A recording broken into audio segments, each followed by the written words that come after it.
오늘 말씀의 제목은 우리의 위대한 대제사장, 우리의 위대한 대제사장 말씀을 증거하겠습니다. 14절에 보면 그러므로 우리에게 큰 대제사장이 있으니 그랬습니다. 우리에게 큰 대제사장이 있다는 거예요. 다시 말하면 위대한 대제사장, 그분이 승천하시고 또 하나님의 아들 예수시다라고 했습니다. 하나님의 아들 예수. 그래서 우리가 믿는 도리를 굳게 잡아야 한다. 굳게 잡아야 한다. 그래서 우리가 지난주 4장 말씀에서 우리가 다시 한번 기억해야 될 것은 저 안식에 들어가기를 힘쓰라고 했어요. 안식에 들어가기를 힘쓰라. 안식에 들어가기를 힘쓰라. 그래서 그 안식은 바로 영원한 안식. 물론 넷의 안식이 있는데 우리가 그 안식에 들어가기 전에 또한 영적인 안식이 분명히 있다라고 했습니다. 그러면 그 영원한 안식에 들어가면 그러한 자들에게 이 안식의 영광과 복이 크다라고 했습니다. 거기에 들어가기 위해서 우리가 이 말씀을 잘 듣고 이 말씀이 우리 믿음과 잘 화합이 돼야 된다라고 했어요. 잘 화합이 되면 우리가 12절 말씀 보면 같이 한번 읽겠습니다. 시작. 하나님의 말씀은 살았고 운동력이 있어 좌우의 날선 어떤 검보다도 예리하여 혼과 영과 및 관절과 골수를 찔러 쪼개기까지 하며 또 마음의 생각과 뜻을 감찰하나니. 아멘. 하나님 말씀은 살았다. 죽은 말씀이 아니다. 여러분들이 지금까지 들은 말씀, 또 오늘도 들은 말씀, 이 말씀은 분명히 하나님 말씀이다. 이 말씀이 이 믿음과 잘 화합이 돼야 된다고 그랬어요. 이 화합이 되지 못하는 이유가 마음이 깨끗하지 못하니까 화합이 되지 않는 거예요. 그리고 온유한 마음으로 이 말씀을 잘 듣고 그 말씀대로 순종하면 하나님 말씀이 역사하는 거예요. 뿐만 아니라 운동력이 있다고 그랬습니다. 능력이 있어요. 죽은 자도 살리시는 이 하나님 말씀, 병든 자도 다 고쳐주시고 가난한 자도 다 일으켜주시고 하나님의 말씀, 거기에 능력이 있는 겁니다. 말씀대로 하지 않으면 잘 될 것 같지만 그거 쉽지가 않아요. 여러분 한번 생각해 보십시오. 자녀들이 부모가 있는데 그 어린 자녀들이 매일 쌀 걱정하고 매일 돈 걱정하고 부모가 열심히 벌어주는 거 먹고 살고 하면 되겠는데 야 이제 전세가 이제 얼마 안 남아 또 이사 가야 되는데 야 이번 달 전기요금 많이 나왔다. 아이들이 그거 걱정하면서 그거 제대로 살 수 있겠어요? 물론 참 기특하긴 하죠, 그죠? 근데 그 아이 부모가 봤을 때는 참 불쌍한 거예요. 그 염려해도 되지 않은데 걱정 안 해도 되는데 사서 걱정하는 겁니다. 마찬가지입니다. 우리를 죽이게도 하시고 살리기도 하시고 가난하게도 하시고 부하게도 하시고 낮추기도 하시고 높이기도 하시고 하나님께 있는데 우리가 말씀대로 하면 하나님 반드시 복을 주신다고 했어요. 차고 넘치도록 들어가도 복을 받고 나도 복을 받고 심지어는 그 짐승까지도 하나님이 복을 주시는 겁니다. 뿐만 아니라 그 믿음 지키는 말씀 순종하는 그 한 사람 때문에 그 가정이 복을 받고 그 나라가 복을 받는 거예요. 우리가 요셉 잘 알잖아요. 다니엘 잘 알잖아요. 하나님이 말씀으로 함께 하시면 하나님이 복을 주시는 겁니다. 뿐만 아니라 예리합니다. 하나님 말씀이 아주 예리해요. 왜 예리할까요?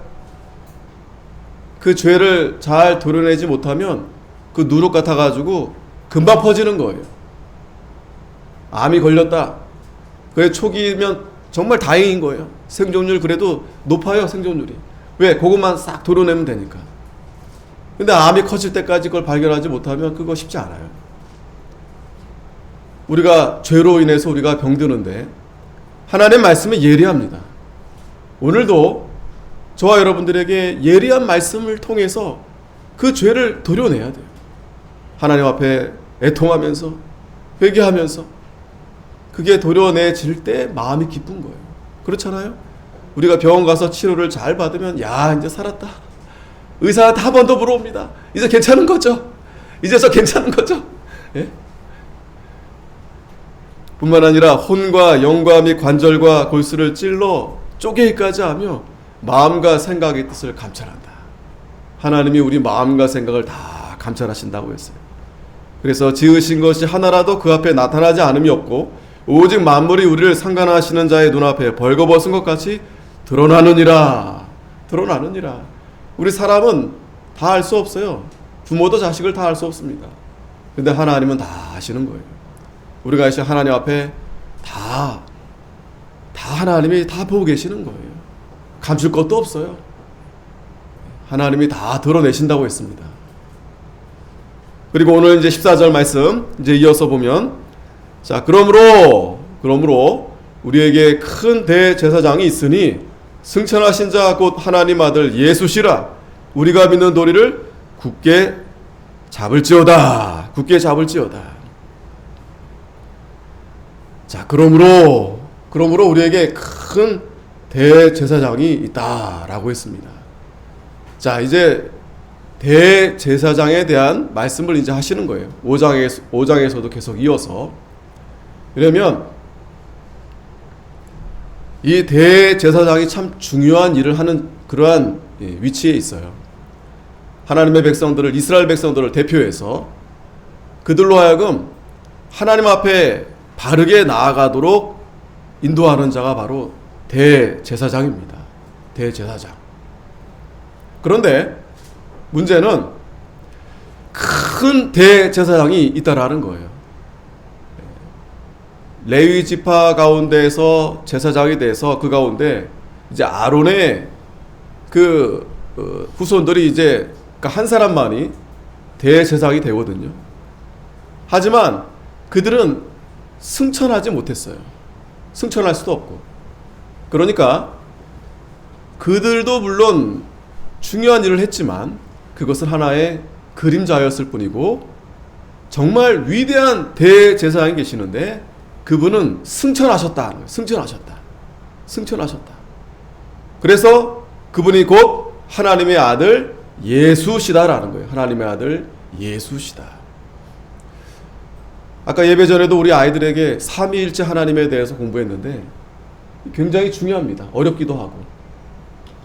뭐 삼위일체 뭐 너무나 자주 들어봤고 뭐 그거 모르는 사람이 어디 있겠나 싶지만 삼위일체를 바로 알고 믿는 분들이 많지 않아요. 많지 않습니다. 그리고 이단들이나 잘못된 이러한 자유주의 이런 데서는 이 삼위일체를 믿지 않아요. 그 가운데 성자가 누구십니까? 예수님이시잖아요. 예수님을 하나님으로 보지 않습니다. 하나님으로 믿지 않아요. 예수님을. 그게 심각한 다른 복음이 되는 거예요. 복음이 되어버리는 거예요. 성경을 똑같이 보는데 예수님을 하나님으로 보지 않아요. 예수님을 그리스도라 그렇게 고백하지 않습니다. 그래서 오늘 이 히브리서 4장 14절 말씀에서도 또 전체적으로 마찬가지지만 예수님이 바로 하나님의 아들이시다라는 거예요. 아들이시다. 안타깝게도 유대인들이 예수님을 지금도 여전히 하나님의 아들로 믿지 못해요. 그리스도이심을 고백하지 않습니다. 그렇기 때문에 오늘 분명하게 또 말씀해 주시는 거예요. 위대한 대제사장, 그 레위 지파 가운데 제사장보다 더 위대한 대제사장이 있는데 그분은 승천하셨다는 거예요. 승천하셨다. 그래서 그분이 곧 하나님의 아들 예수시다. 하나님의 아들 예수시다. 예수, 자기 백성을 저희 죄에서 구원한 자, 그분이 바로 예수님이시다라는 거예요. 예수님. 그래서 우리가 그 믿는 도리를 굳게 잡아야 된다. 믿는 도리를 굳게 잡아야 된다. 오늘 제목이 우리의 위대한 대제사장이라고 했죠. 그 위대한 대제사장이 바로 예수님이시다. 예수님이시다. 다시 한번 우리가 분명히 우리 입술로 고백을 해야 됩니다. 예수님이 하나님의 아들이십니다. 예수님이 바로 우리를 구원하신 그리스도십니다. 위대한 대제사장, 십자가에 달려 죽으셨다가 3일 만에 다시 부활하셔서 승천하신 하나님의 아들 예수 그리스도. 그 믿는 도리를 굳게 잡아야 된다. 그 믿는 도리를 날마다, 여러분, 날마다 우리가 그 믿는 도리를, 다시 말하면 이 신앙 고백을 굳게 잡아야 됩니다. 굳게. 나를 살려주시는 분이 누구냐? 바로 예수님. 내 죄를 대신해 십자가에 죽으신 분이 누구시냐? 예수님. 나를 위해 죽으셨다가 다시 부활하신 예수님. 그래, 나도 예수님처럼 부활한다. 우리 모든 죄가 다 십자가에, 예수님이 못 박은 것 같이 다 십자가에 못 박였다.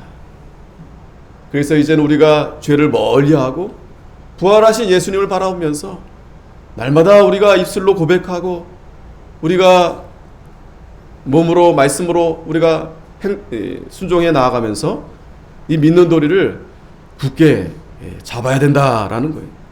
굳게 잡아야 된다. 그래서 15절, 우리에게 있는 대제사장은 우리 연약함을 채울하지 아니하는 자가 아니요 모든 일에 우리와 한결같이 시험을 받은 자로 돼 죄는 없으시니라. 뿐만 아니라 그 대제사장은 우리 연약함을 채울하셨다는 거예요.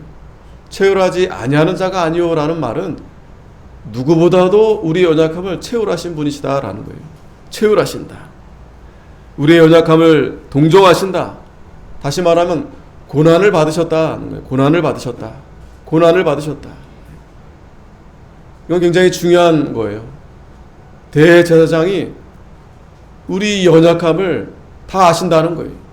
그냥 말로만 그래 내가 알아, 그게 아니고 자신이 몸소 채울하셨다는 거예요. 몸소 고난을 받으셨다라는 거예요. 그래서 모든 일에 우리와 한결같이 시험을 받은 자로 돼 죄는 없으시니라. 우리는 죄 때문에 우리가 그렇게 고난을 당하는 거예요. 죄로 인해서. 하지만 우리 예수님은 죄가 없으세요. 그런데 우리의 연약함을 채울해 주시려고.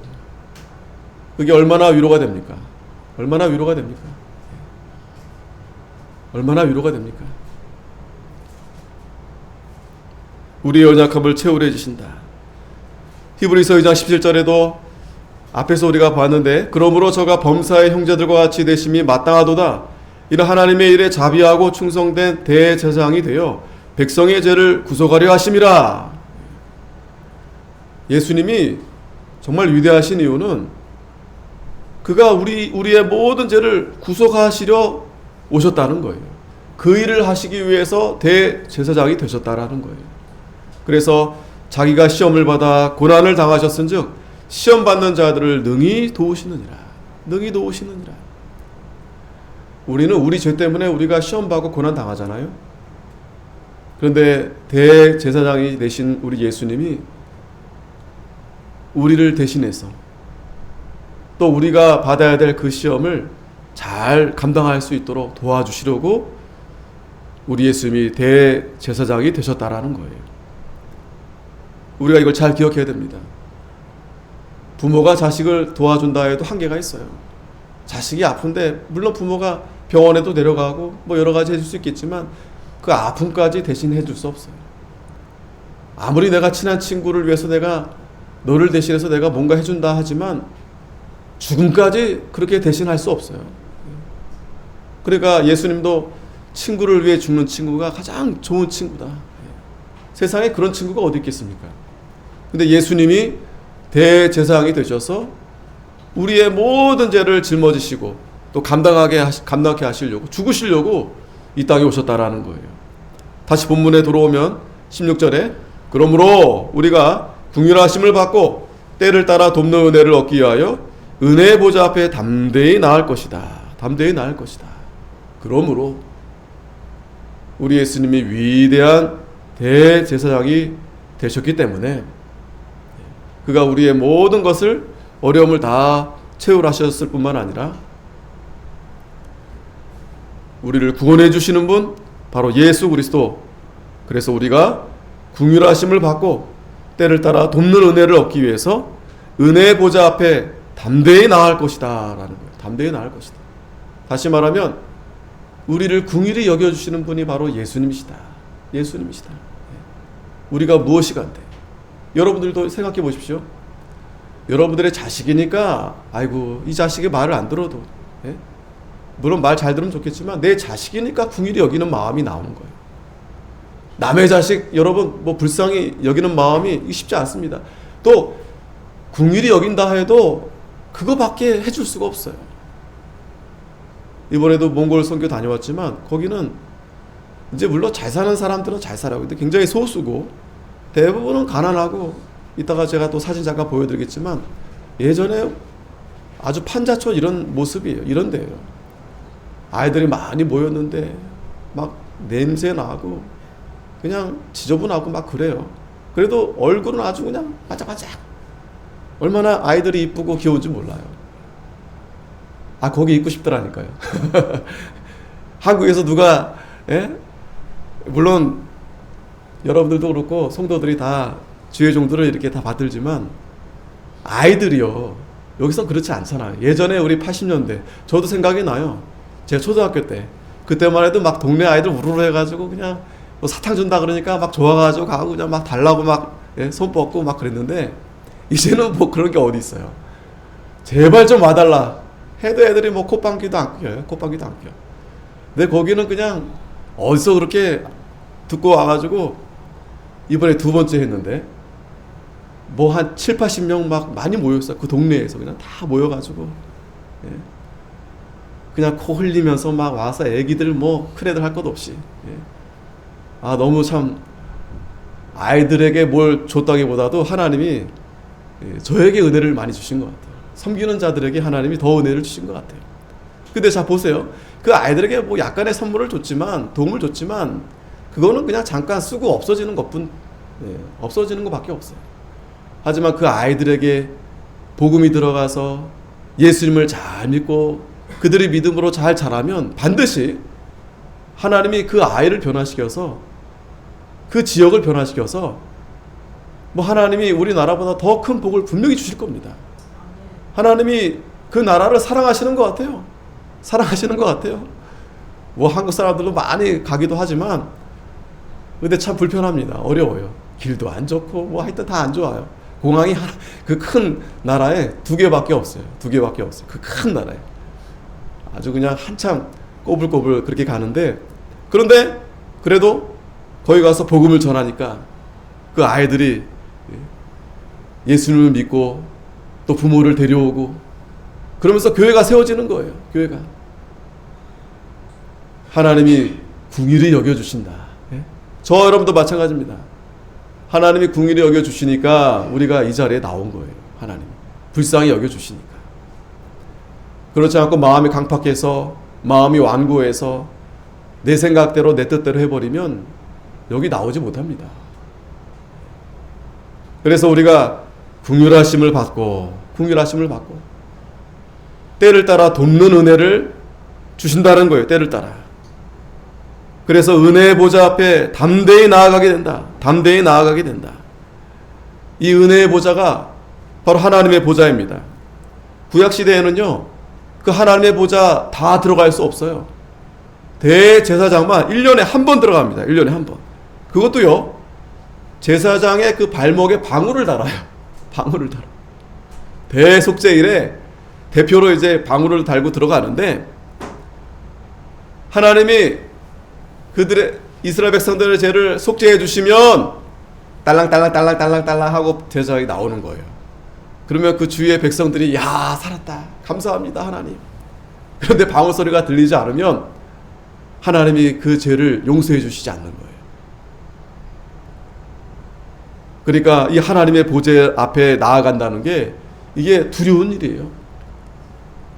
그런데 오늘 이 신약 시대에는 대제사장이 되신 예수님께서 우리를 긍휼히 여기셔서 때를 따라 돕는 은혜를 얻기 위해서 은혜의 보좌 앞에 날마다 나아가도록 그렇게 해주셨다라는 거예요. 날마다. 특별히 우리가 긍휼히 여김을 받아야 될 때가 있죠. 고난을 당할 때, 시험을 당할 때 마음의 평안이 없어요. 낙심이 되고, 그럴 때 하나님이 우리에게 긍휼을 여겨주셔야, 긍휼히 여겨주셔야 우리가 그 문제가 해결이 되고 그 일이 해결이 돼서 우리가 은혜를 얻을 수 있겠는데, 하나님이 우리에게 때를 따라 돕는 은혜를 우리에게 주신다라는 거예요. 어떻게 하면은요? 은혜의 보좌에 나아가면, 은혜의 보좌 앞에 나아가면 하나님이 반드시 우리에게 긍휼히 여겨주신다라는 거예요.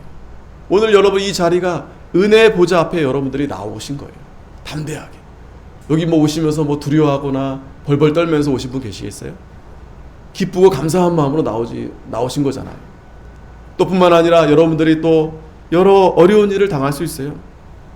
그럴 때마다 하나님이 불쌍히 여기셔서, 긍휼히 여겨주셔서 담대히 우리가 하나님의 은혜의 보좌에 나아갈 수 있도록 하나님이 도와주신다라는 거예요. 도와주신다라는 거예요. 은혜의 보좌는 다시 말하면 하나님이 계신 곳이에요. 하나님이 계신 곳. 죄 용서를 받고 은혜를 얻을 수 있는 곳. 대제사장이신 예수 그리스도를 통해서 우리가 날마다 은혜의 보좌로 나아가게 하셨다라는 거예요. 우리가 오늘 분명히 기억해야 됩니다. 예수님 때문에 우리가 살았고, 예수님 때문에 우리가 은혜를 받았고, 예수님 때문에 우리가 이렇게 잘 살고 있는 겁니다. 여러분들의 시선을 좀 다른 곳으로 보면 예수님이 없는 곳, 하나님을 섬기지 못한 곳, 얼마나 흑암이고 얼마나 어렵고 참 불쌍한지 몰라요. 이 나라가 여러분, 오늘 저와 여러분도 마찬가지지만 예수님 때문에 우리가 이렇게 평안하게 살게 된 거예요. 감사하면서 기쁘고 즐겁게 우리가 자유롭게 우리가 하고 싶은 일 이렇게 하면서 얼마나 하나님의 은혜가 아닌 줄을 감사하지 않을 수 없습니다, 여러분. 감사하지 않을 수 없어요. 이번에 그 집사님 또 그 아들 대학생 이제 졸업하고 이제 그 학생도 이제 같이 이제 참여했는데, 하여튼 뭐 힘들었는데, 그 학생이 은혜를 많이 받았더라고요. 은혜를 많이 받았더라고요. 나름대로 교회에서 그렇게 열심히 봉사하고 하는데, 자기가 이제 그래도 이제 아이들을 가르치고 하는데 애들이 뭐 그죠? 잘 듣지도 않고, 근데 거기는 애들이 막 똘망똘망하고 뭐 막 그냥 뭐 하라면 잘 따라하고 막 좋아해주고 반가해주고 이러니까 이 청년이 너무 좋다는 거예요. 그리고 애들이 또 오라고 또 하라고 하니까 내년에 또 가야 되겠다. 또 가야 되겠다. 한국에서는 잘 그게 안 되잖아요. 조도 싫어하고 뭐 말 제대로 듣기를 하나요? 근데 거기서는 아이들이 그냥 너무 반가워하고 말은 잘 통하지 않은데 막 손잡아 달라고 그러고 안아달라고 그러고, 그러니까 좋은 거예요. 물론 이제 아이들에게 뭐 여러 가지 뭐 주는 것도 있겠지만, 그러나 그거보다도 그러니까 하나님께서 불쌍히 여겨주시는 것 같아요. 여기에 하나님이 복음을 이 땅에 복음을 전파하게 하셔서 이 아이들이 드디어 빛을 보는구나. 한국말도 얼마나 잘 따라하는지 모릅니다. 같이 찬송을 부르고 말씀을 듣고, 그렇게 4일 동안 그렇게 잘 은혜롭게 했는데, 거기가 바로 은혜의 보좌입니다. 은혜의 보좌. 하나님이 긍휼히 여기심을 베푸는 곳, 담대히 나아가라 했는데, 저와 여러분들도 은혜의 보좌에 담대히 날마다 나아가도록 그렇게 힘써야 됩니다. 5장, 자 이제 5장 넘어가면 1절에, 자 5장 1절부터는 그러면 이 대제사장들이 어떤 분인가,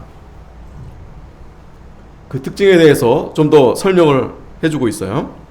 1절에 보면 대제사장마다 사람 가운데서 취한 자이므로 하나님께 속한 일에 사람을 위하여 예물과 속죄하는 제사를 드리게 한다라고 있습니다. 여기 첫 번째로 이 대제사장은 사람 가운데에서 택해야 돼요. 사람 가운데서. 그래서 우리 예수님이 대제사장이 되시기 위해서 인간의 몸으로 이 땅에 오신 겁니다. 그래서 대제사장은 사람 가운데 택해야 된다. 그래서 두 번째는 하나님께 속한 일에 사람을 위하여 예물과 속죄하는 제사를 드리게 한다. 드리게 한다. 이 대제사장이 백성들을 대신해서 하나님께 이 속죄 제사를 드리는 거예요. 이 대제사장이 대표하는 겁니다. 백성들을 대표해서 그 일을 하는 거예요. 그렇게 해서 2절에 저가 무식하고 미혹한 자를 능히 용납할 수 있는 것은 자기도 연약에 쌓여 있음이니라. 왜 인간 가운데 택하셨는가 하면 무식하고 미혹한 자를 능히 용납하시려고. 그래 예수님이 그래서 인간으로 오셔서 대제사장이 되신 거예요. 자기도 연약함에 쌓여 있으므로 무식하고 미혹한 자, 이런 자들을 다 용납하시기 위해서 인간으로 대제사장, 사람 가운데 택해서 우리 예수님이 위대한 대제사장이 되셨다라는 거예요.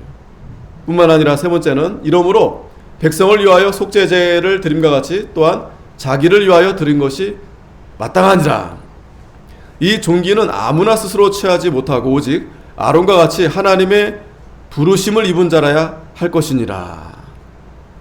뿐만 아니라 인간 가운데 취한다고 해서 아무나 다 그렇게 취하는 게 아니고 하나님이 부르심을 입은 자라야 된다라는 거예요. 그래서 이 구약 시대에는 아론의 자손들만이 대제사장이 될 수 있어요. 아무나 될 수 있는 게 아닙니다. 뭘 잘한다고 해서 그렇게 해서 되는 게 아니에요. 아론의 자손만이.